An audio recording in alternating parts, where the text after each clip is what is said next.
Hi, I'm Russell Simmons. Hi, this is Hillary Rosen. I'm Simone Reyes. Hi, I'm Joan Gary. I'm Sharon Isbin. Hi, I'm Kate Clinton, and welcome to a really big night. Tonight we're going to see the final episode of The L Word. I'm crying, I'm sad, I'm angry. We're saying goodbye. What are we going to do? I'm frustrated, I'm devastated, I'm heartbroken. I'm just overwhelmed.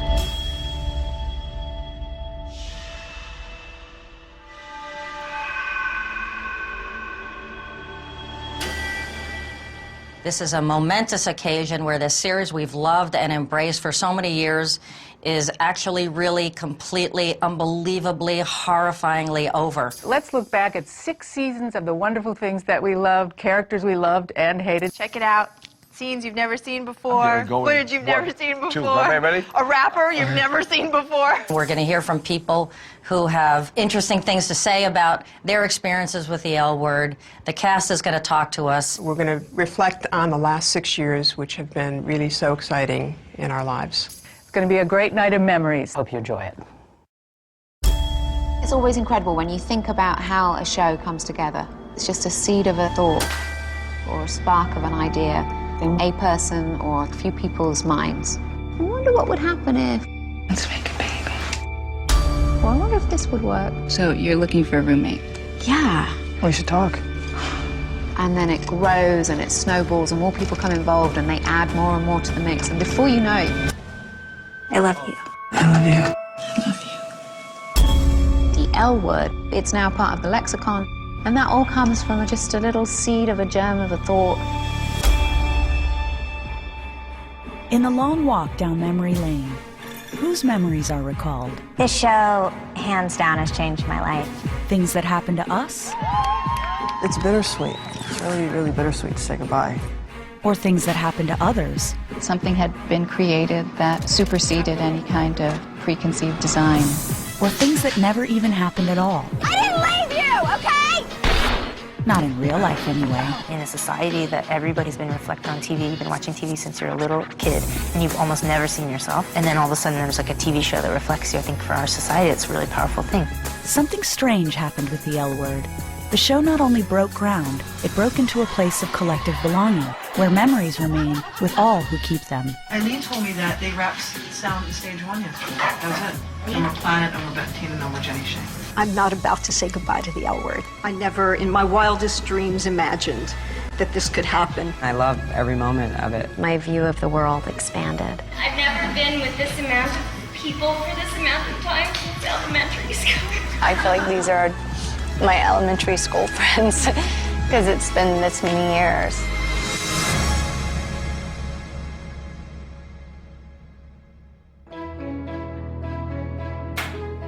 That's awesome! The chart. I was wondering where it was. Oh my God, wow. Oh, wow. That's so cool. This is the chart, and anybody can make this chart at home. Let's see.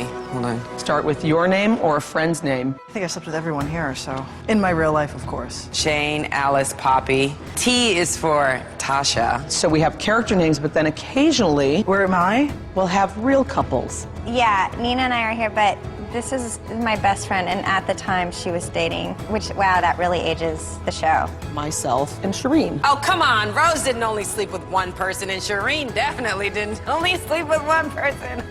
Okay. Anyone can play this game. It's really quite frightening. Behold the chart, an atlas of highways connecting all kinds of love. Some long-lasting, some lasting only the night. I don't like sleepovers. They are loves that made us gasp. What the fuck? And smile. And sometimes even cringe. Oh, gosh. Oh, I'm sorry. Maybe we should just be friends. Yeah. No matter, each one can be seen as an accomplishment. The first lesbian kiss on TV happened in 1991 on LA Law, but seemed more like the kiss of death for advertisers. While the big screen was slightly more generous to gay characters, same-sex love had not fared well on a small one. Lesbians on TV served more to titillate than to illustrate. So how did the L Word make a place for itself? Why is it so important for you to believe that everyone is sleeping with everyone else? Yes, they are. Maybe because it unapologetically went all the way. Bet. Oh, we have to start with Bet. Lisa, my lesbian man, I think was my first twin. lover. Okay, then Lisa. Winnie, Dana. Isabella, Alice, Dylan, Tara, Tanya, Gracie. Oh, there was Lacey, Ralph. Tammy. There was a girl, a sweet girl with the curly hair with a boat. Oh, and Mickey Danger. That was 5th season. I can keep going. Are you serious? The L Word took the unique anthropology of women who love women and put it on a map. So here's the story of the chart. I can't believe you've never heard this story before. In the very first writer's room, we came up with this idea of the interconnectivity. Okay. Name names.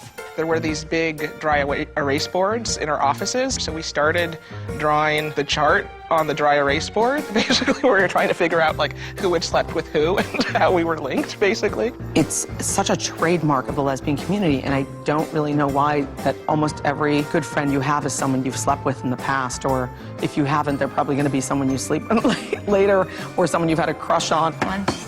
That is how many people it takes to link you to me. I think it's the result of having such a small community. It's like this whole crazy, tiny little world. Crazy, yes, but not tidy. It's a visual cue to the complexity of the relationships. I was pretty confident that I would be out, you know. They wouldn't be able to put me on their chart. But I came back from lunch one day with about 4 strokes. I got myself on the chart, and then we just started adding to it. This thing is growing. People are adding names, and it's like growing exponentially. That's great, Alice. I love the sound of that one. It wasn't initially Alice's. The chart belonged to Kit in the original iteration of Earthlings. I already had Lisa and Nina, and I was adding their best friends, Elaine and Maddie, when Elaine started hitting on Nina. My character was the captain, and she was a different group of the core group. The sea captain. So you see the Sea Captain brought her camera?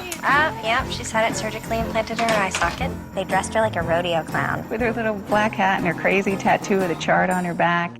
She was an artist, a photographer, and a historian of the group and the community, and everything that was going on was being tattooed on her back. For the last 25 years, I have been documenting my Thai community. Ooh, yo, Shane, girl, what's up? I thought it was a science fiction show.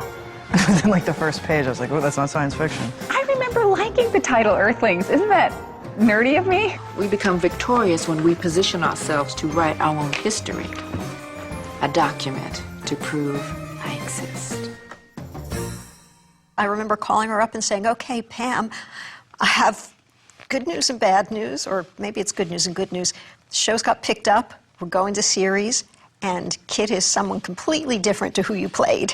I would have had to spend 3 hours every morning having names, 100 names tattooed all over me. Once that got scrapped, I started doing the mini chart thing. I was like, oh, I wonder if that's going to be the tattoo come to life. But even in 2002, attempting to draw a television universe orbited entirely by lesbians was a risk, when even gay pioneers seemed to blaze trails straight to a dead end. Really, who would want to play gay? Well, is it a no-no to play gay in Hollywood? I will never forget the phone call that I got from the president of the network. We're going to shoot the Earthlings pilot.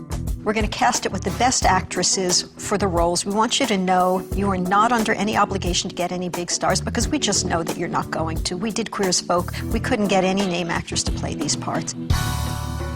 The minute Jennifer said yes, anybody else was obliterated. I just was really grateful that I had found such a wonderful part, someone that was so complex to play. Laurel's process was a little bit different because Jennifer was in place. It was really like getting a short list and then having, you know, the 2 actors meet and see how their chemistry was. I had both my dogs with me, and who are ferociously protective. I said, Laurel, you know, there's these 2 dogs in here, just ignore them. They'll go lie down, everything will be fine. So she came in, she totally ignored them, everything was fine. Her dogs like me. I remember that. And then the other woman came in, and I did the same thing. I said, you know, there are 2 dogs in here, blah, blah, blah. And she came in the trailer, and she said, oh my God! I was like, ooh, Lord have mercy. I was about to get married. I was actually very close to getting married, and we just talked about our wedding dresses and what we wore. While casting the beloved Bette and Tina fell relatively easily into place, other roles put the network execs and the women behind the series head-to-head. Erin Daniels was someone that I really thought would be a really great Dana. Do you have to dress like that all the time? I mean, every single thing about the way you're dressed, like, screams dyke. They thought she was too butchy. I was just tired of auditioning for the bimbo. It was so refreshing to read something that was smart. She went in there like 3 times, I think, and we're just like, really, it's right.